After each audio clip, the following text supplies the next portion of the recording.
Cartoon story. पढ़ने की चाह रखना कोई गलत बात नहीं है, लेकिन क्या हो जब महत्वाकांक्षा इतनी बढ़ जाए। बहू ये नौकरी ही करती रहेगी या कुछ घर का काम भी करेगी? जब देखो बस अपने ऑफिस का काम करती रहती हो। मम्मी जी आप नहीं जानती मैंने यहाँ तक पहुँचने के लिए कितनी मेहनत की है। मेरा हमेशा से सपना था कि मैं खूब पैसे कमाऊं, बड़ी गाड़ी में घूमूं और बड़े बंगले में रहूं। घर का काम तो नौकर करते हैं, जैसे आप। जैसे मैं? क्या जानती है तू मेरे बारे में? मैंने इस घर को अपने पसीने से खड़ा किया है।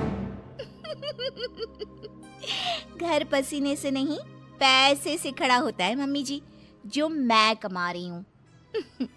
समझी? लंबी गाड़ी, महंगे फोन और कपड़े, ये सब चाहिए मुझे। लेकिन बहू अगर तुम नौकरी नहीं भी करोगी ना तो भी तुम्हें ये सब चीज मिल जाएगी। मेरा बेटा सब कुछ तो दे रहा है, कोई कम पैसे तो वो भी नहीं कमाता। उसकी कमाई देखकर ही तो फंसाया था तूने, याद है ना? वरना उसके लिए संस्कारी रिश्तों की कमी नहीं थी। संस्कारी भी फेल है सरकारी वाली के पीछे। मम्मी जी ये सब तो मैं भी जानती हूँ, लेकिन मैं ये सब अपने कमाए पैसों से चाहती हूँ, ना कि अपने पति के पैसे। और मैं भी ऑफिस जाना चाहती हूँ, काम करना चाहती हूँ। मैं भी चाहती हूँ कि लोग मेरे आगे पीछे मैम मैम करके घूमे और मैं उनको बॉस बनकर ऑर्डर दूँ। You know, work like a man. Like a man? अरे लाइक अ मैन बनने के चक्कर में बहू वुमन भी ना रह जाओ। अरे क्यों बहू, मैं जानती हूँ तू बहुत महत्वाकांक्षी है, लेकिन तू अपने सपनों के लिए अपने परिवार को भूल जाएगी क्या? और अगर आगे बढ़ने की इतनी ही चाह थी तो शादी क्यों की? बस कीजिए मम्मी जी, बहुत थक गई हूँ मैं, मुझे आराम करना है। और मेरा खाना प्लीज मुझे मेरे कमरे में ही दे देना, मैं वहीं खाऊंगी। ये कहकर बहू चली जाती है अपने कमरे में। अगले दिन, मम्मी टीचर ने आपको स्कूल में बुलाया है। मुझे? लेकिन क्यों, क्या हो गया? वक्त नहीं है मेरे पास। वैसे हुआ क्या है? फीस तो मैं समय से दे रही हूँ, और क्या चाहिए इन स्कूल वालों को? मम्मी इस बार मेरे एग्जाम्स में नंबर कम आए तो मैम आपसे मिलना चाहती है। नंबर कम आए हैं तो और पैसे ले लें। क्या है ये, वक्त खराब करते रहते हैं। नंबर कम आए हैं? अरे तभी तो मैं तुझे बोलती रहती हूँ पढ़ ले, और तू है कि पूरा दिन बस वीडियो गेम। देख बहू, तेरे ध्यान न देने का नतीजा इसके नंबर कम आने लग गए हैं। मम्मी जी कोई बात नहीं है, अभी वो बच्चा है और स्कूल टाइम में ऐसा होता रहता है, संभल जाएगा। वैसे भी हम लोग कमाकर इतना पैसा जमा कर देंगे कि ये बैठ कर खाएगा तो भी खत्म नहीं होगा। बहू अगर तेरे यही तेवर रहे तो मुझे डर है कि कहीं गोलू तुम्हारे हाथ से ना निकल जाए, इसलिए घर पर ना सही बच्चों पर तो थोड़ा ध्यान दो। मम्मी जी आप फिक्र मत कीजिए, मैं सब संभाल लूंगी। चलिए ऑफिस के लिए निकलती हूँ। हाथ से बच्चा निकले ना निकले, आप मुझे ऑफिस से जरूर निकलवा देंगी। मैं निकलवा दूंगी? अरे तेरी हरकतें, इसे तो कहना ही बेकार है। लगता है अब विक्रम ही इससे बात करेगा। सास बेटे को फोन करके सारी बात बता देती है। हाँ माँ तू सही बोल रही है, आखिर हम काम तो मुन्ने के लिए ही कर रहे हैं।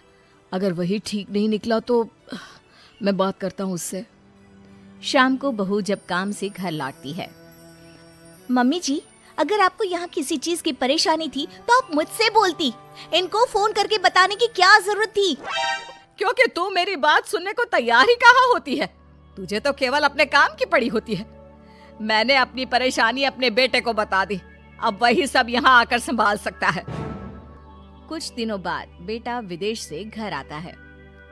ये सब क्या हो रहा है? मैं नौकरी करने विदेश क्या चला गया? तुमने तो घर के कामों से छुट्टी ही ले ली। अगर मुझे पता होता तुम ऐसा कुछ करोगी तो मैं कभी विदेश ही नहीं जाता। लेकिन मुझे समझ में नहीं आ रहा तुम ऐसा क्यों कर रही हो? तुम घर पर ध्यान क्यों नहीं दे रही? घर के कामों पर क्या ध्यान देना, उनके लिए मम्मी जी है ना। मैं भी तुम्हारी तरह पैसे कमा रही हूँ और अपने सपने पूरे कर रही हूँ।